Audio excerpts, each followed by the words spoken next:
Face any question, I can answer any question. ಆ question ಕೇಳಬೇಡಿ, ಈ ಕ್ವಶನ್ ಕೇಳಬೇಡಿ ಅಂತ ನನಗೇನಿಲ್ಲ ಫಸ್ಟ್ ಆಫ್ ಆಲ್. ಅದರಿಂದ ಪ್ರಾಬ್ಲಮ್ ಇಲ್ಲ, you can ask any question. ಇದನ್ನು ಸೇರಿಸಿನೇ ಹಾಕಿದೆ. ಬಟ್ ಏನಂದ್ರೆ ನಾನು ಸಿಂಗಲ್ ಪೇರೆಂಟ್, ಅಪ್ಪ ಇಲ್ಲ, ಚಿಕ್ಕ ವಯಸ್ಸಲ್ಲೇ ತೀರೋದ್ರು ಅಮ್ಮ. ಸೊ ಅಮ್ಮ ತುಂಬ ಕಷ್ಟಪಟ್ಟು ಬೆಳೆಸಿದ್ರು. ತಮಿಳ್ನಾಡು ಎಲೆಕ್ಟ್ರಿಸಿಟಿ ಬೋರ್ಡಲ್ಲಿ ಒಂದು ಸ್ವೀಪರ್ ಆಗಿ ಕೆಲಸ ಮಾಡ್ತಾ ಇದ್ರು ಅಮ್ಮ. ಏನಿದೆ ಅಂತ ಮಾಡಿ ನಾನು ಆ್ಯಕ್ಟ್ರ್ ಆಗಬೇಕು ಅನ್ನೋದು ನನಗಿತ್ತು. ಆಲ್ಮೋಸ್ಟ್ ನಾನು 2000 ಆ್ಯಕ್ಟ್ರ್ ಆಗಬೇಕು ಅಂತ ಟ್ರೈ ಮಾಡಿದೆ. ಒಂದು 25 ವರ್ಷಕ್ಕೆ ಮುಂಚೆನೇ ಟ್ರೈ ಮಾಡಿದೆ. ತಮಿಳ್ನಾಡಲ್ಲಿ ಬೇರೆ ಬೇರೆ ಸೀರಿಯಲ್ಸು ಅದೆಲ್ಲ ಟ್ರೈ ಮಾಡಿದೆ. ಇವತ್ತು ನಾನು ಕೆಲಸದಲ್ಲಿದ್ದರೆ 2.5-3 ಲಕ್ಷ ರೂಪಾಯಿ ಪರ್ ಮಂತ್ ನನ್ನ ಸ್ಯಾಲ್ರಿ. ನಾನು ಸಾರ್ ಜೊತೆ H2O cinema, super star cinema, ಈ 2 ಸಿನಿಮಾದಲ್ಲೂ ಕೋ ರೈಟರ್ ಆಗಿ ಕೆಲಸ ಮಾಡಿ, ಕೋ ಡೈರೆಕ್ಟರ್ ಆಗಿ ಕೆಲಸ ಮಾಡಿದೆ. ನಾನು ಕೆಲಸ ಮಾಡಿ then I become independent director. ಕರೆಕ್ಟಾಗಿ ಅರ್ಥ ಮಾಡಿಕೊಂಡು ನನ್ನನ್ನು ಇಷ್ಟಪಡೋರು, ನನ್ನ ಬಗ್ಗೆ ನನ್ನ ಹತ್ರ ತುಂಬ ಅಪ್ರಿಷಿಯೇಟ್ ಮಾಡೋದು ಏನಂದರೆ ನನ್ನ ಸ್ಕ್ರೀನ್ ಪ್ಲೇ ರೈಟಿಂಗ್ ಸ್ಕಿಲ್ಲು. ಕೆಲವರು ನಾನು ತುಂಬ ಎಕನಾಮಿಕಲಿ ಒಂದು ಕಾಂಪ್ಯಾಕ್ಟಾಗಿ ಸಿನಿಮಾ ಡೈರೆಕ್ಟ್ ಮಾಡಿ ಒಂದು ಸಿನಿಮಾನ ಔಟ್ಪುಟ್ ತೊಗೊಳ್ತೀನಿ ಅನ್ನೋದ್ರ ಬಗ್ಗೆನೂ ಒಂದಷ್ಟು ಜನಕ್ಕೆ ಗೊತ್ತಿದೆ. ಸೊ ಅವ್ರ ಹತ್ರ ಆ ವಿಷಯಗಳು ಕಲಿತೆ. ಬಟ್ ಎಲ್ಲದನ್ನೂ ಮೀರಿ ನಮ್ಮ ಗುರುಗಳು ಉಪೇಂದ್ರ ಅವ್ರ ಹತ್ರ ನಾನು ಕಲಿತಿದ್ದು ಏನಂದರೆ how to present a cinema in an interesting way. ಬುದ್ಧಿವಂತರಿಗೆ ಮಾತ್ರ ಸಿನಿಮಾ ಹಂಗಂತೆಲ್ಲ ಹೇಳೋದಲ್ಲ, ಸುಮ್ಮನೆ ಜಸ್ಟ್ ಒಂದು ಫನ್ಗೋಸ್ಕರ. ಅದರ್ವೈಸ್ ಆಲ್ವೇಸ್ ಅವ್ರು ಏನು ನಂಬ್ತಾರೆ ಅಂದರೆ ಆಡಿಯನ್ಸು ತುಂಬ ಬ್ರಿಲಿಯಂಟ್ ಅಂತಲೇ ನಂಬ್ತಾರೆ ಅವರು.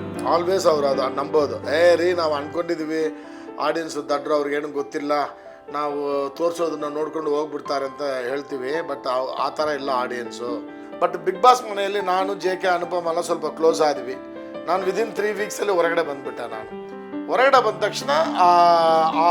ತಕ್ಷಣ immediately I started writing some script. ಅದೇ ಆ ಕರಾಳ ರಾತ್ರಿ. It was completely generally Bigg Boss ಅಂತ ಹೊರಗಡೆ ಬಂದರೆ ದೊಡ್ಡದಾಗಿ ಉದ್ಧಾರ ಆಗಿಲ್ಲ, ದೊಡ್ಡದಾಗಿ ಅವ್ರು ಏನೂ ಸಾಧಿಸಿಲ್ಲ ಅನ್ನೋದು ಒಂದು ಮಾತಿದೆ, ನಿಮಗೆ ಎಲ್ರಿಗೂ ಗೊತ್ತಿದೆ. ಬಟ್ ಅದನ್ನು ನಾನು ನಂಬಲ್ಲ. ಆ ಥರ ಬಿಗ್ ಬಾಸ್ಗೂ ನಾವು ಸಾಧನೆ ಮಾಡೋದು ಸಂಬಂಧ ಇಲ್ಲ. 100% ಬಿಗ್ ಬಾಸ್ ಸ್ಕ್ರಿಪ್ಟೆಡ್ ಅಲ್ಲ, ಚಾನ್ಸೇ ಇಲ್ಲ. ಈಗ ನಮ್ಮ ಸೀಸನಲ್ಲಿ ನಾವು ಮಾಡಿದ್ದೀವಿ, ಬೇರೆಯವರು ಪಾರ್ಟಿಸಿಪೇಟ್ ಮಾಡಿಬಿಟ್ಟು ವಾಪಸ್ ಬರುವಾಗಲೂ ನಾವು ನೋಡಿದ್ದೀವಿ. It is not a scripted. So first of all ನಿಮಗೆ ಸುದ್ದಿ ಮನೆ ಚಾನಲ್ಗೆ welcome sir. Yes, and we are very grateful. ನೀವು ನಮಗೆ ಟೈಮ್ ಕೊಟ್ಟು, ನಿಮ್ಮ ಒಂದು ಪ್ರೀಷಿಯಸ್ ಟೈಮ್ ನಮ್ಗೆ ಕೊಟ್ಟಿದ್ದೀವಿ. V are very thankful sir. ಅದು ಆ್ಯಕ್ಚುಲಿ ಥ್ಯಾಂಕ್ಸ್ ಹೇಳ್ಬೇಡಿ. ಯಾಕೆ ಗೊತ್ತಾ, ಇಲ್ಲಿ ಮೀಡಿಯಾ ಆ್ಯಂಡ್ ಸಿನಿಮಾ ಈಸ್ ಎರಡು ಒಂದೇ. ಒಬ್ಬ ಡೈರೆಕ್ಟರ್ನ ಆಡಿಯನ್ಸ್ಗೆ ನೀವು ಆಡಿಯನ್ಸ್ ಮುಂದೆ ತಗೊಂಡು ಹೋಗೋದು ಬಂದು ಮೀಡಿಯಾ. ಸೊ ಆ ಕೆಲಸ ನೀವು ಮಾಡ್ತಾಯಿದ್ದೀರಾ. ಸೊ ನೀವು ಒಂದು ಇಂಟರ್ವ್ಯೂ ಅಂತ ಕರೆಯುವಾಗ ನಾನು ಬರಬೇಕಾಗಿರೋದು ನನ್ನ ಕರ್ತವ್ಯ. ನನಗೂ ಬೆನಿಫಿಟ್ ಆಗುತ್ತೆ, ನಿಮಗೂ ಬೆನಿಫಿಟ್ ಆಗುತ್ತೆ. ಅದರಿಂದ it is not one side benefit. ಅದರಿಂದ ಥ್ಯಾಂಕ್ಸ್ ಹೇಳ್ಬೇಡಿ. ಸೊ ಸರ್, ನಿಮಗೆ ನಿಮ್ಮ ಫ್ಯಾಮಿಲಿ ಮೆಂಬರ್ಸಲ್ಲಿ ಯಾರಾದರೂ ಈ ಫಿಲ್ಮ್ ಇಂಡಸ್ಟ್ರಿಯಲ್ಲಿ ಇದ್ರಾ? ಇಲ್ಲ, ಯಾರೂ ಇಲ್ಲ. ನಮ್ಮ ಫ್ಯಾಮಿಲಿಯಲ್ಲಿ ಯಾರು ಫಿಲ್ಮ್ ಇಂಡಸ್ಟ್ರಿಲಿಲ್ಲ. ನಮ್ಮ ಸೋದರ ಮಾವ ಒಬ್ಬರು ಡ್ರಾಮಾಸ್, ಅದೇ ಊರುಗಳಲ್ಲಿ ನಾಟಕ ಮಾಡ್ತಾರಲ್ಲ, ಅದರಲ್ಲಿ ಅವರು ನಾಟಕ ಮಾಡ್ತಾಯಿದ್ರು, ಹೀರೋವಾಗಿ ಮಾಡ್ತಾಯಿದ್ರು. ಅದೊಂದು ಇಂಪ್ರೆಷನ್ ನನಗೆ, ಐ ಮೀನ್ ಒಂದು ಇನ್ಸ್ಪಿರೇಷನ್. ಅವರಿಂದ ನಾನು ಒಬ್ಬ ಆ್ಯಕ್ಟ್ರ್ ಆಗಬೇಕು ಅನ್ನೋದೆಲ್ಲ ತಲೆಗೆ ಬಂತು. ನನ್ನ ಬ್ರದರ್ ಒಳ್ಳೆ ರೈಟರು, ನನ್ನ ಓನ್ ಬ್ರದರ್. ಸೊ ಅವರಿಂದ ರೈಟರ್ ಆಗಬೇಕನ್ನೋದು ಅಲ್ಲಿಂದ ಇನ್ಸ್ಪಿರೇಷನ್ನು. ಹಂಗೆ ಫ್ಯಾಮಿಲಿಯಲ್ಲಿ ಸಿನಿಮಾ ಬ್ಯಾಕ್ಗ್ರೌಂಡ್ ಯಾರಿಗೂ ಇಲ್ಲ. ಬ್ರದರ್ ರೈಟರ್ ಅಂತ ಹೇಳಿದ್ರಲ್ಲ ಸರ್, ಇವಾಗ ಅವ್ರು ಏನು ಮಾಡ್ತಿದ್ದಾರೆ ಸರ್? ಆಗ ಬ್ರದರ್ ಬಂದು actually X bank of Baroda senior manager ಆಗಿದ್ದು ರಿಟೈರ್ಡ್ ಆಗಿ ಈಗ ಊರಲ್ಲಿ ಸೆಟ್ಲ್ ಆಗಿದ್ದಾರೆ. ಒಳ್ಳೆ ಬುಕ್ಸ್ಗಳು ಬರ್ಕೊಂಡು ಚೆನ್ನಾಗಿದ್ದಾರೆ. ಅವರು ಆ್ಯಕ್ಚುಲಿ ದಲಿತ್ ಸಾಹಿತ್ಯ ಅಕಾಡೆಮಿ ವಿನ್ನರ್. ಅವರು ತಮಿಳ್ನಾಡಲ್ಲಿ ದಲಿತ್ ಲಿಟ್ರೇಚರಲ್ಲಿ ಒಂದು ಒಳ್ಳೆ ಹೆಸರಿರುವ ಒಬ್ಬ ರೈಟರ್ ಅವರು. ಎಸ್. ಸೊ ನಿಮಗೆ ಫೈನಲಿ ನೀವು ಸಿನಿಮಾ ಇಂಡಸ್ಟ್ರಿಗೆ ಬರಲೇಬೇಕು ಅಂತ ಡಿಸೈಡ್ ಮಾಡಿದ್ದು ಯಾವಾಗ ಆ್ಯಂಡ್ ಏನಕ್ಕೆ? ಒಂದು ವಿಷಯ ಏನಂದರೆ, ಚಿಕ್ಕ ವಯಸ್ಸಿಂದ ನನಗೆ ನನ್ನ ಮೆಂಟರ್ ಬಂದು ಮುರಳಿ, ಆ್ಯಕ್ಟರ್ ಮುರಳಿ. ಯಾರು ನಮ್ಮ ಸಿದ್ಧಲಿಂಗೆ ಅವರು ಮಗ ಮುರಳಿ ಇದ್ದಾರಲ್ಲ, ಅವರೇ ನನ್ನ ಮೆಂಟರ್. ಅವರು ಸಿನಿಮಾ ಇಂಡಸ್ಟ್ರಿ ಬರುವಾಗ ನಾವೆಲ್ಲ ಸ್ಕೂಲ್ ಹುಡುಗರು.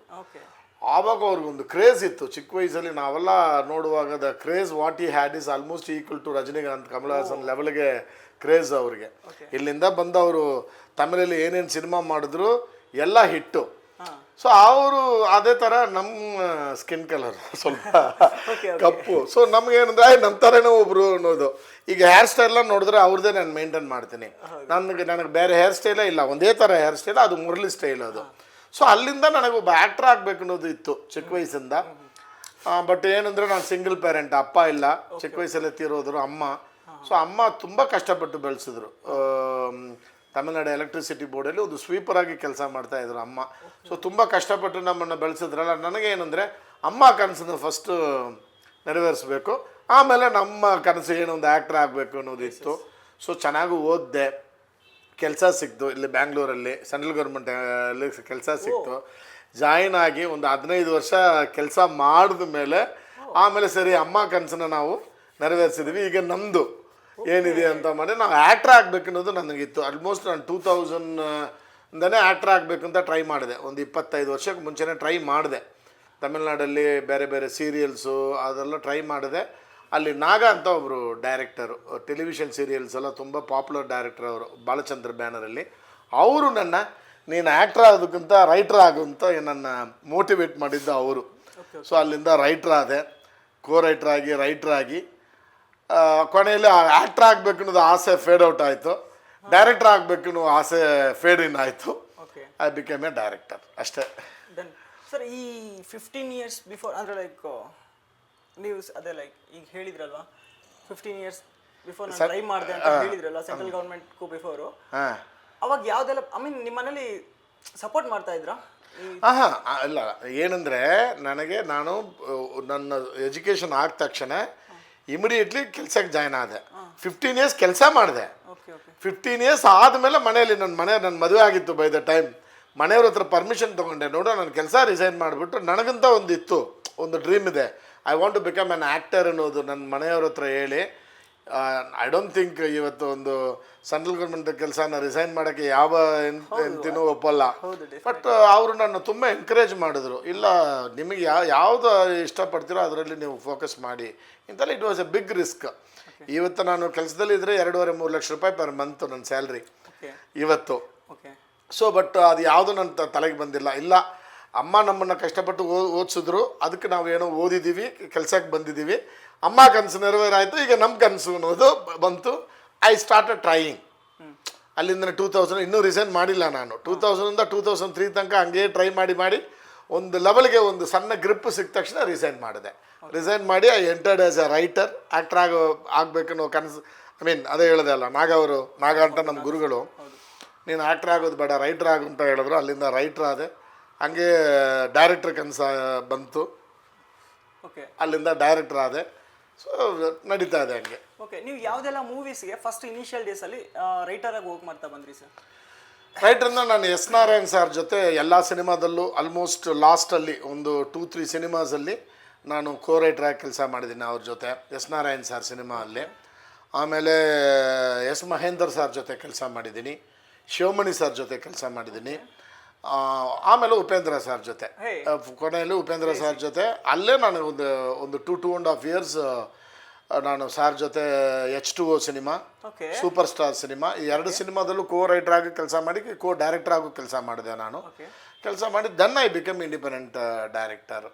ಸರ್, ಈಗ ನೀವು ಇಷ್ಟು ಡೈರೆಕ್ಟರ್ಸ್ ಜೊತೆ ವರ್ಕ್ ಮಾಡ್ತಾ ಬಂದ್ರಲ್ವಾ, ಯಾರ್ಯಾರ ಹತ್ರ ಏನೇನು ಎಸ್ ನಾರಾಯಣ್ ಸರ್ ಹತ್ರ ಮತ್ತೆ ಇವರೆಲ್ಲ ಯಾರ ಹತ್ರ ಏನೇನು ಕಲ್ತ್ರಿ? ಆ್ಯಂಡ್ ಸ್ಪೆಷಲಿ ಉಪ್ಪಿ ಸರ್ ಬಗ್ಗೆ ಮಾತಾಡಬೇಕಂದ್ರೆ ಏನು ಹೇಳ್ತೀವಿ?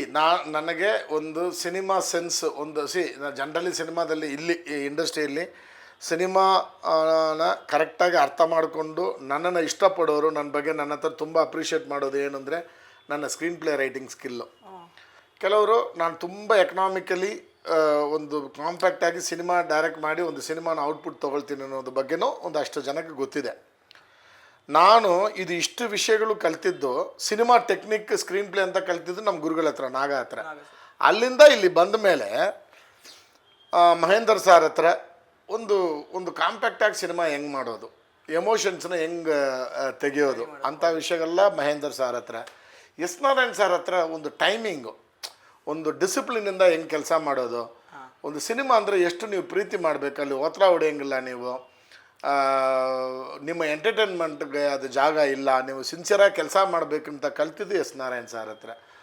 ಅದು ಬಿಟ್ಟರೆ ಶಿವಮಣಿ ಸಾರ್ದು ವಿಜುವಲ್ಸ್ ಬಗ್ಗೆ ನಿಮಗೆ ಚೆನ್ನಾಗಿ ಗೊತ್ತಿದೆ. ಲೈಕ್ ಇಟ್ಸ್ ನಮ್ಮ ಇಂಡಸ್ಟ್ರಿಯಲ್ಲಿ ಒನ್ ಆಫ್ ದ ಬೆಸ್ಟ್ ವಿಜುವಲೈಸರು. ಬಟ್ ಡೈರೆಕ್ಟ್ರಲ್ಲಿ ಶಾರ್ಟ್ಸ್ ವೈಸು, ಬ್ಲಾಕ್ಸ್ ವೈಸು ತುಂಬ ಚೆನ್ನಾಗಿ ಅವ್ರದ್ದು ಸಿನಿಮಾಗಳು ಈಗ ನೋಡಿದ್ರೆ ಗೊತ್ತಾಗುತ್ತೆ ಎಷ್ಟು ಡಿಫ್ರೆಂಟಾಗಿ. ಇವತ್ತೇನು ಮಾಡರ್ನಾಗಿ ಪಿಕ್ಚರೈಸೇಷನ್ ಮಾಡ್ತಾರೆ ಅದೆಲ್ಲ ಶಿವಮಣಿ ಸರ್ ಯಾವಾಗಲೂ ಮಾಡಿಬಿಟ್ಟಿದ್ದಾರೆ. ಸೊ ಅವ್ರ ಹತ್ರ ಆ ವಿಷಯಗಳು ಕಲಿತೆ. ಬಟ್ ಎಲ್ಲದನ್ನು ಮೀರಿ ನಮ್ಮ ಗುರುಗಳು ಉಪೇಂದ್ರ ಅವ್ರ ಹತ್ರ ನಾನು ಕಲ್ತಿದ್ದು ಏನಂದರೆ how to present a cinema in an interesting way. Okay ಒಂದು ಕಂಟೆಂಟಲ್ಲಿ ಒಂದು ಎಲ್ಲ ಯೋಚನೆ ಮಾಡುವ ಪರ್ಸ್ಪೆಕ್ಟಿವ್ ಬಿಟ್ಟು ಅದೇ ಸೀನ್ನ ಬೇರೆ ಪರ್ಸ್ಪೆಕ್ಟಿವ್ ಯೋಚನೆ ಮಾಡುವಾಗ ಆ ಸೀನು ತುಂಬ ಇಂಟ್ರೆಸ್ಟಿಂಗ್ ಆಗಿರುತ್ತೆ. ಸೊ ಜನ ನೋಡೋರ್ಗೆ ಅದು ಇಂಟ್ರೆಸ್ಟಿಂಗ್ ಆಗಿ ಅನಿಸುತ್ತೆ ಅನ್ನೋ ಒಂದು ವಿಷಯನ ಅಲ್ಲೇ ಕಲ್ತಿದ್ದು. ಅವರಿಂದ ತುಂಬಾ ಕಲ್ತಿದ್ದೀನಿ ನಾನು ಉಪೇಂದ್ರ ಸಾರಿಂದ. ಒಂದು ಎಡಿಟಿಂಗು, ಫಾಸ್ಟಾಗಿ ಎಡಿಟಿಂಗ್ ಮಾಡೋ ವಿಷಯಗಳು, ಲ್ಯಾಗ್ ಇಲ್ಲದೆ ಎಡಿಟಿಂಗ್ ಮಾಡೋದು. ಆಮೇಲೆ ಇನ್ನೊಂದು ಇಂಪಾರ್ಟೆಂಟ್ ವಿಷಯ ಸಾರ್ ಹತ್ರ ಏನಂದರೆ, ಸಿನಿಮಾ ಅಂತ ಬಂದರೆ ಫುಲ್ ಡೇ ಅಂದರೆ 24/7 ಸಿನಿಮಾ ಹ್ಯಾಂಗ್ ಓವರಲ್ಲೇ ಇರ್ತೀವಿ ನಾವು. ಒಂದು ಸಿನಿಮಾ ನಡೆಯುವಾಗ ಹಂಗೆ ಇರಬೇಕು, ಅಷ್ಟು ಸಿನ್ಸಿಯರಾಗಿ ಇರಬೇಕು ಅನ್ನೋದು ಸಾರ್ ಹತ್ರನೇ ಕಲ್ತಿದ್ದು. ಈವನ್ ನಿದ್ದೆಯಿಂದ ಎದ್ದು ಉಚ್ಚಾರಕ್ಕೆ ನಾವು ಹೋಗುವಾಗಲೂ ಆ 2 ಮಿನಿಟ್ಸಲ್ಲಿ ನಾವು ಯೋಚನೆ ಮಾಡಿದ ವಿಷಯ ಏನಂದರೆ, ಓಕೆ ಆ ಸೀನ್ ಹೆಂಗೆ ಮಾಡೋದು ಅಂತ, ಮತ್ತೆ ನಿದ್ದೆ ಬಂದರೆ ನಿದ್ದೆ ಮಾಡಿಬಿಡ್ಬೇಕು, ಇಷ್ಟೇ. ಸೊ ಯಾವಾಗಲೂ ದಟ್ ಲೀವ್ ವಿತ್ ಸಿನಿಮಾ ಅಂತಾರಲ್ಲ, ಅದನ್ನು ಕಲ್ತಿದ್ದು ಉಪೇಂದ್ರ ಸರ್ ಹತ್ರನೇ. ಓಕೆ ಸರ್, ಈಗ ಉಪೇಂದ್ರ ಸರ್ ಅವರು, ಈಗ ಸಾಕಷ್ಟು ಜನ ಅಂತಾರೆ ಉಪೇಂದ್ರ ಸರ್ ಅವರು ಮೂವೀಸ್ ಅರ್ಥನೇ ಆಗಲ್ಲ ಅಂತಂದೇಳಿ ತುಂಬ ಜನ ಹೇಳ್ತಾರಲ್ಲ. ಬಟ್ ಅವರು ರೀಸೆಂಟಾಗೂ ಹೇಳಿದ್ರು, ನಾನು ತುಂಬ ಯೋಚನೆ ಮಾಡ್ತೀನಿ, ಲೈಕ್ ಇದು ಜನರಿಗೆ ಅರ್ಥ ಆಗುತ್ತಾ ಇಲ್ಲ ಅಂತಂದೇಳಿ. ತುಂಬ ಇದು ನಿಮ್ಮ ಹತ್ರ ಹೇಗೆಲ್ಲ ಡಿಸ್ಕಸ್ ಮಾಡ್ತಿದ್ರು, ಜನರಿಗೆ ಹೇಗೆಲ್ಲ ಕನ್ವೆ ಆಗುತ್ತೆ ಈ ಪಾಯಿಂಟ್ ಅಂತ? ಫಸ್ಟ್ ಆಫ್ ಆಲ್ ಅವರು ಸುಮ್ಮನೆ ಫನ್ನುಗೋಸ್ಕರ ಇಲ್ಲಿ ಯಾರಾದರೂ ಫೂಲ್ಸ್ ಇದ್ದರೆ ಸಿನಿಮಾ ನೋಡಬೇಡಿ, ಬುದ್ಧಿವಂತರಿಗೆ ಮಾತ್ರ ಸಿನಿಮಾ ಹಂಗಂತೆಲ್ಲ ಹೇಳೋದಲ್ಲ, ಸುಮ್ಮನೆ ಜಸ್ಟ್ ಒಂದು ಫನ್ನುಗೋಸ್ಕರ. ಅದರ್ವೈಸ್ ಆಲ್ವೇಸ್ ಅವ್ರು ಏನು ನಂಬ್ತಾರೆ ಅಂದರೆ, ಆಡಿಯನ್ಸು ತುಂಬ ಬ್ರಿಲಿಯಂಟ್ ಅಂತಲೇ ನಂಬ್ತಾರೆ ಅವರು. ಆಲ್ವೇಸ್ ಅವರು ಅದು ನಂಬೋದು. ರೀ ನಾವು ಅಂದ್ಕೊಂಡಿದ್ದೀವಿ ಆಡಿಯನ್ಸು ದಡ್ರು, ಅವ್ರಿಗೇನು ಗೊತ್ತಿಲ್ಲ, ನಾವು ತೋರಿಸೋದನ್ನ ನೋಡ್ಕೊಂಡು ಹೋಗ್ಬಿಡ್ತಾರೆ ಅಂತ ಹೇಳ್ತೀವಿ. ಬಟ್ ಆ ಥರ ಇಲ್ಲ ಆಡಿಯನ್ಸು. ಅವ್ರು ತುಂಬ ಬುದ್ಧಿವಂತರು ಇದ್ದಾರೆ. ತುಂಬ ಡೈಲ್ಯೂಟ್ ಮಾಡಿ ಎಲ್ಲ ಹೇಳಿದ್ರೆ ಅವ್ರಿಗೆ ಬೋರ್ ಆಗುತ್ತೆ. ಸ್ವಲ್ಪ ಒಂದು ಸ್ಟ್ಯಾಂಡರ್ಡಾಗೇ ಹೇಳಿದ್ರೆ ಅವರು ಅರ್ಥ ಮಾಡ್ಕೊಳ್ತಾರೆ. ಅವ್ರಿಗೂ ನನಗಿದು ಅರ್ಥ ಮಾಡ್ಕೊಳ್ಳೋ ಶಕ್ತಿ ಇದೆ ಅನ್ನೋ ಒಂದು ಬ್ರಿಲಿಯನ್ಸ್ ಬರುತ್ತೆ ಅವರಿಗೆ ಅನ್ನೋದನ್ನು ಸಾರ್ ಹತ್ರ ನಾನು ತುಂಬ ನೋಡಿದ್ದೀನಿ. ಸೊ ಅವರು ಆಡಿಯನ್ಸ್ನ ಅಂಡರ್ ಎಸ್ಟಿಮೇಟ್ ಮಾಡಲ್ಲ ಯಾವತ್ತು. ಆಡಿಯನ್ಸು ತುಂಬ ಬ್ರಿಲಿಯಂಟ್ ಅಂತಲೇ ಅನ್ಕೊಂಡೇ ಸಿನಿಮಾ ಮಾಡೋದು ಅವರು. ನಾವು ಕೆಲವು ಟೈಮ್ ಸರ್ ಇದೆಲ್ಲ ಅರ್ಥ ಆಗುತ್ತೆ ಸರ್ ಅವ್ರಿಗೆ ಅಂತ ಕೇಳಿದ್ರೆ, ರೀ ನಮಗಿಂದ ಅವ್ರು ಬುದ್ಧಿವಂತರ್ರಿ ಅಂತ ಹೇಳ್ತಾರೆ. ಓಕೆ, ಈಗ ಇನ್ನು ಅವರು ಲೈಕ್ ಈಗ ನೀವು ಡೈರೆಕ್ಟ್ರೆ, ಈವನ್ ಅವರು ಡೈರೆಕ್ಟ್ರೆ ಅಲ್ವಾ? ಅವರು ಡೈಲಾಗ್ ವರ್ಷನ್ ಅವರೇ ಕಂಪ್ಲೀಟ್ ಮಾಡ್ಕೊಂಡು ಹೋಗ್ತಾರೆ.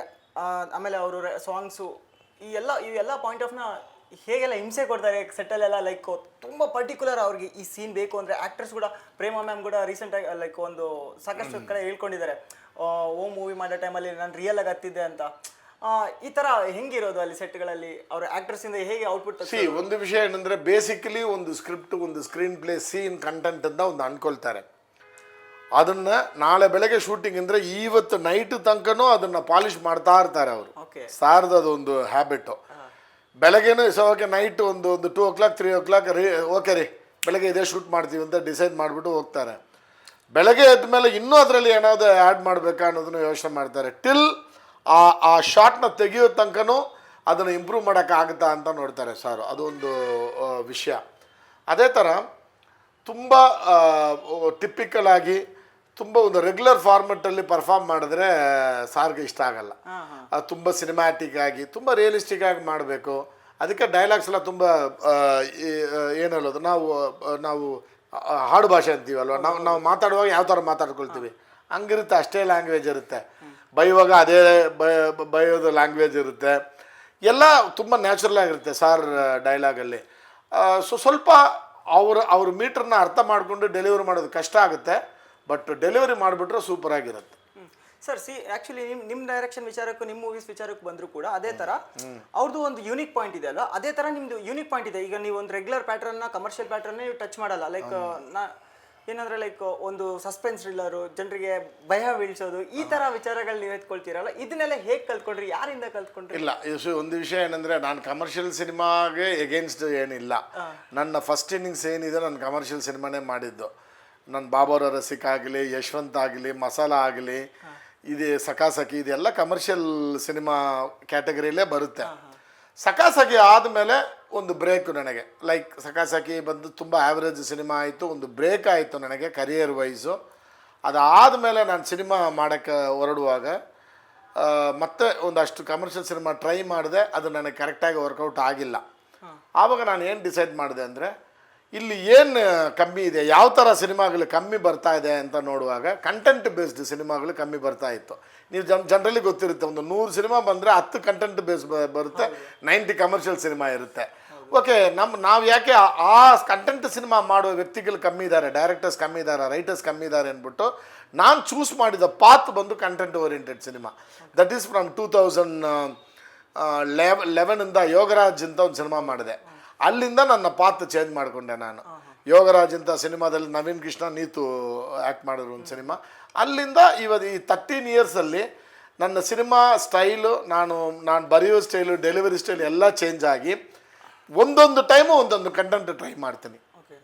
ಆಲ್ವೇಸ್ ಅದು ಇವತ್ತು ನೀವು ಹಗ್ಗದ ಕನ 2014 ರಿಲೀಸ್ ಆಯಿತು. ಆಫ್ಟರ್ 11 ಇಯರ್ಸ್ ಇವತ್ತು ನೀವು ನೋಡಿದ್ರು ಆ ಸಿನಿಮಾಯಿಂದ ನೀವು ಒಂದು ಚೂರು ಡೈವರ್ಟ್ ಆಗಲ್ಲ. ದಟ್ಟು ವೆರಿ ಕಾನ್ವರ್ಸೇಷನ್ ಇರುತ್ತೆ, ಆದ್ರೂ ಆ ಸಿನಿಮಾ ನಿಮ್ಮನ್ನು ಕೂರಿಸುತ್ತೆ. ಆಮೇಲೆ ಆ ಕಾನ್ವರ್ಸೇಷನ್ ಸುಮ್ಮನೆ ಏನೋ ಒಂದು ಕಾನ್ವರ್ಸೇಷನ್ ಇರಲ್ಲ, ತುಂಬ ಒಂದು ವರ್ಲ್ಡ್ ವೈಡ್ ಡಿಸ್ಕಸ್ ಮಾಡುವ ಕ್ಯಾಪಿಟಲ್ ಪನಿಷ್ಮೆಂಟ್ ಬಗ್ಗೆ ಒಂದು ಕಾನ್ವರ್ಸೇಷನ್ ಇರುತ್ತೆ. ಅಷ್ಟೇ ಟೈಟಾಗಿ ಕೂತ್ಕೊಳ್ತೀರಾ ನೀವು. ಸೊ ಈ ಇಂಟೆನ್ಸ್ ಸಿನಿಮಾ ಕಂಟೆಂಟ್ ಓರಿಯೆಂಟೆಡ್ ಸಿನಿಮಾದಲ್ಲಿ ಅಡ್ವಾಂಟೇಜಸ್ ಏನಂದರೆ, ಎಷ್ಟು ವರ್ಷ ಬಿಟ್ಕೊಂಡು ನೀವು ಸಿನಿಮಾ ನೋಡಿದ್ರು that will make you to sit, it will occupy you. ಅದು ನಾನು ಕಲ್ತಿದ್ದು.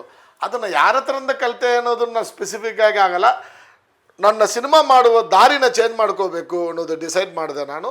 ಹೌದು ಸರ್, ಆ ಮೂವಿನ ನೀವು ಜೆ ಕೆ ಸರ್ನ ಏನಕ್ಕೆ ಕರ್ಕೋಬೇಕು ಅನ್ನಿಸ್ತದೆ, ದೆನ್ ಅನುಪಮ ಮ್ಯಾಮ್ನ ನೀವು ಹೇಗೆ ಚೂಸ್ ಮಾಡಿದ್ರಿ, ಇದೆಲ್ಲ ಹೇಗೆ ನಡೀತು ನಿಮ್ದೆಲ್ಲ? ಒಂದು ವಿಷಯ ಏನಂದರೆ, ಬಿಗ್ ಬಾಸ್ಗೆ ಹೋದೆ 2018 ಬಿಗ್ ಬಾಸ್ಗೆ ಹೋದೆ. ಬಿಗ್ ಬಾಸಲ್ಲಿ ನನಗೆ ಪರಿಚಯ, ಅದಕ್ಕೆ ಮುಂಚೆ ಅನುಪಮ ಗೌಡ ಗೊತ್ತು, ನನಗೆ ಪರಿಚಯ ಇದ್ದರು, but not very close or something. But Bigg Boss ಮನೆಯಲ್ಲಿ ನಾನು ಜೆ ಕೆ ಅನುಪಮ ಎಲ್ಲ ಸ್ವಲ್ಪ ಕ್ಲೋಸ್ ಆದ್ವಿ. ನಾನು ವಿದಿನ್ 3 ವೀಕ್ಸಲ್ಲಿ ಹೊರಗಡೆ ಬಂದುಬಿಟ್ಟೆ. ನಾನು ಹೊರಗಡೆ ಬಂದ ತಕ್ಷಣ immediately I started writing some script. ಅದೇ ಆ ಕರಾಳ ರಾತ್ರಿ. ಬೈ ದ ಟೈಮ್ ನನಗೆ ಒಳಗಡೆ ಇರುವಾಗ ಅನುಪಮ ಗೌಡ ಬಗ್ಗೆ, ಅವರ ಒಂದು ಆ್ಯಕ್ಟಿಂಗ್ ಸ್ಕಿಲ್ ಬಗ್ಗೆ, ಅವಳು ಮಾತಾಡುವ ರೀತಿ, ಡೆಲಿವರಿ ಮಾಡುವ ರೀತಿ, ಇದೆಲ್ಲ ನನಗೆ ತುಂಬ ಇಷ್ಟ ಆಯಿತು. ಅದೇ ಥರ ಜೆ ಕೆ ಬಾಡಿ ಲ್ಯಾಂಗ್ವೇಜ್ ಅದೆಲ್ಲ ತುಂಬ ಇಷ್ಟ ಆಯಿತು. ಯಾಕೆ ಇವರು ಹೊರಗಡೆ ಬಂದ ಮೇಲೆ ನಾವು ಒಂದು ಸಿನಿಮಾ ಪ್ಲ್ಯಾನ್ ಮಾಡಬಾರ್ದು ಅಂತ ಅವ್ರು ಬರೋದೊಳಗೆ ಒಂದು ಸ್ಕ್ರಿಪ್ಟೆಲ್ಲ ರೆಡಿ ಮಾಡಿ ಇಟ್ಕೊಂಡೆ. ಬೈ ದ ಟೈಮ್ ಅವರು ಹೊರಗಡೆ ಬಂದ ತಕ್ಷಣ ಮಾಡಿದೆ. It was completely generally Bigg Boss ಅಂತ ಹೊರಗಡೆ ಬಂದರೆ ದೊಡ್ಡದಾಗಿ ಉದ್ಧಾರ ಆಗಿಲ್ಲ, ದೊಡ್ಡದಾಗಿ ಅವ್ರು ಏನೂ ಸಾಧಿಸಿಲ್ಲ ಅನ್ನೋದು ಒಂದು ಮಾತಿದೆ, ನಿಮಗೆ ಎಲ್ರಿಗೂ ಗೊತ್ತಿದೆ. ಬಟ್ ಅದನ್ನು ನಾನು ನಂಬಲ್ಲ. ಆ ಥರ ಬಿಗ್ ಬಾಸ್ಗೂ ನಾವು ಸಾಧನೆ ಮಾಡೋದಕ್ಕೂ ಸಂಬಂಧ ಇಲ್ಲ. ಈಗ ನಮ್ಮ ಸಿನಿಮಾ ನೋಡಿ, ನಾವು ಬಂದಮೇಲೆ ನೋಡಿ, ಆ ಬಿಗ್ ಬಾಸ್ ಅಂತ ಪರಿಚಯ ಆಗಿ 3 ಸಿನಿಮಾ ಮಾಡಿದ್ವಿ ನಾನು ಅನುಪಮ ಗೌಡ. ಒಂದು ಆ ಕರಾಳ ರಾತ್ರಿ, ಇನ್ನೊಂದು ಪುಟ 109 ಸ್ಮಾಲ್ ಒಂದು ಗೆಸ್ಟ್ ಕ್ಯಾರೆಕ್ಟರ್ ಮಾಡಿದ್ರೆ ತ್ರಯಂಬಕಂ. ಇವತ್ತು ತ್ರಯಂಬಕಂ ಮೂವಿಗೆ ಅವ್ರಿಗೆ ಸ್ಟೇಟ್ ಅವಾರ್ಡ್ ಬಂದಿದೆ. ಸೊ ನಾವು ಏನು ಮಾಡ್ತೀವಿ ಅನ್ನೋದು ಮ್ಯಾಟ್ರ್ ಆಗುತ್ತೆ ಬಿಟ್ಟು, ಬಿಗ್ ಬಾಸ್ಗೆ ಹೋಗಿ ಬರೋರೆಲ್ಲ ಏನು ದೊಡ್ಡದಾಗಿ ಏನು ಸಾಧನೆ ಮಾಡಿಲ್ಲ ಅನ್ನೋದಲ್ಲ, ಏನು ಮಾಡಿದ್ದಾರೆ, ಎಷ್ಟು ಕರೆಕ್ಟಾಗಿ ಮಾಡಿದ್ದಾರೆ ಅನ್ನೋದು ಇಂಪಾರ್ಟೆಂಟ್ ಆಗುತ್ತೆ. ಸರ್, ಇದು ಬಿಗ್ ಬಾಸ್ ಮನೆಯಲ್ಲಿ ನೀವು 100 ದಿನಗಳ ಕಾಲ ಎಲ್ಲ ಇಡ್ತೀರಲ್ವಾ, ನಿಮಗೆ ನಾನು 3 ವಾರ ಇದ್ದೆ ಅಷ್ಟೇ. ವಾಟ್ ಎವರ್, ಅಲ್ಲಿ ಇರೋ ಜನರಿಗೆ, ಎಸ್ಪೆಷಲಿ ರೈಟರ್ಸ್ಗೆ ಅದು ಐ ಮೀನ್ ಪ್ಲಸ್ ಪಾಯಿಂಟ್ ಆಗ್ಬೋದು. ಲೈಕ್ ಯೋಚನೆ ಮಾಡೋಕ್ಕೆ ಅವರಿಗೆಲ್ಲ ಟೈಮ್ ಸಿಗುತ್ತಾ? ಐ ಮೀನ್ ಈಗ ಬಿಗ್ ಬಾಸ್ ಮನೆ ಬಂದು ಹೆಂಗೆ ಗೊತ್ತಾ, ಸಖತ್ ಫ್ರಸ್ಟ್ರೇಷನ್ ಆಗಿರುತ್ತೆ. ತುಂಬ ಖುಷಿ ಎಲ್ಲ ಏನೂ ಇರಲ್ಲ, ಒಂದು ಲೆವೆಲ್ ಖುಷಿಯಾಗಿರುತ್ತೆ. ಅದರ್ವೈಸ್ ನಿಮ್ಮ ಒಂದು ರೆಗ್ಯುಲರ್ ಲೈಫಿಂದ ಒಂದು ಮನೆ ಒಳಗೆ ನಿಮಗೆ ಚೂರು ಸಂಬಂಧ ಇಲ್ಲದ ವ್ಯಕ್ತಿಗಳ ಜೊತೆ ನೀವು ಕಾಲ ಕಳೆಯುತ್ತೀರ, ಅದು ಒಂದು ವಿಷಯ. ಅಲ್ಲಿ ಸ್ವಲ್ಪ ಅವ್ರು ಇವ್ರು ಗೊತ್ತಿರ್ತಾರೆ, ಫ್ರೆಂಡ್ಸ್ಗಳಿರ್ತಾರೆ. ಆ ಫ್ರಸ್ಟ್ರೇಷನ್, ಆ ಸಿಚುವೇಷನಲ್ಲಿ ಫ್ರಸ್ಟ್ರೇಷನ್ ತುಂಬಾ ಆಗುತ್ತೆ ಅಲ್ಲಿ. ಅದಕ್ಕೆ ಯಾವ ಬಿಗ್ ಬಾಸಲ್ಲಿ ಹೋಗಿರೋ ಯಾರಿಗೂ ಒಳ್ಳೆ ಹೆಸರು ಇರಲ್ಲ. ಅವ್ರನ್ನ ಬೈದ, ಇವ್ರ ಬಗ್ಗೆ ಮಾತಾಡ್ದ ಎಲ್ಲ ಇರುತ್ತೆ. ಬಟ್ ಡೆಫಿನೆಟ್ಲಿ ಅಲ್ಲಿ ಒಳಗಡೆ ಇರೋದು ತುಂಬ ಕಷ್ಟವಾದ ಒಂದು ಕಾರ್ಯ ಅದು. ಸೊ ಫ್ರಸ್ಟ್ರೇಷನ್ನು, ನಿಮ್ಮ ಕ್ಯಾರೆಕ್ಟರ್ ಚೇಂಜ್ ಆಗುತ್ತೆ, ಆ್ಯಟಿಟ್ಯೂಡ್ ಚೇಂಜ್ ಆಗುತ್ತೆ. ಅದು nothing to blame, psychological issue ಅದು. ಓಕೆ ಸರ್, ಆ್ಯಕ್ಚುಲಿ ರೀಸೆಂಟಾಗೂ ಒಂದು ಲೈಕ್ ಒಂದು ಜಡ್ಜ್ಮೆಂಟ್ ನಡೆಯೋ ಟೈಮಲ್ಲಿ ಒಂದು ಯಾವುದೋ ವಿಚಾರ ಫುಲ್ ಟ್ರೋಲ್ ಆಗ್ತಾ ಇದೆ. ಕಂಪ್ಲೀಟ್ಲಿ ಸ್ಕ್ರಿಪ್ಟೆಡ್ ಅಲ್ಲ ಅಂದರೂ ಕೂಡ ಫ್ಯೂ ಥಿಂಗ್ಸ್ ಸ್ಕ್ರಿಪ್ಟೆಡ್ ಅಂತ ಹೇಳ್ತಾರೆ. ಅದು ನಿಮಗೆ 100% ಬಿಗ್ ಬಾಸ್ ಸ್ಕ್ರಿಪ್ಟೆಡ್ ಅಲ್ಲ, ಚಾನ್ಸೇ ಇಲ್ಲ. ಈಗ ನಮ್ಮ ಸೀಸನಲ್ಲಿ ನಾವು ಮಾಡಿದ್ದೀವಿ, ಬೇರೆಯವರು ಪಾರ್ಟಿಸಿಪೇಟ್ ಮಾಡಿಬಿಟ್ಟು ವಾಪಸ್ ಬರುವಾಗಲೂ ನಾವು ನೋಡಿದ್ದೀವಿ. It is not a scripted. But ಹೊರಗಡೆಯಿಂದ ನೀವು ನೋಡುವಾಗ ಪಕ್ಕಾ ಸ್ಕ್ರಿಪ್ಟೆಡ್ ಥರ ಇರುತ್ತೆ. ಅವರವರೇ ಅದು ನ್ಯಾಚುರಲ್ ಆಗಿ ನಡೆಯೋದೇ ಬಿಟ್ಟು ಸ್ಕ್ರಿಪ್ಟೆಡ್ ಅಲ್ಲ ಅದು.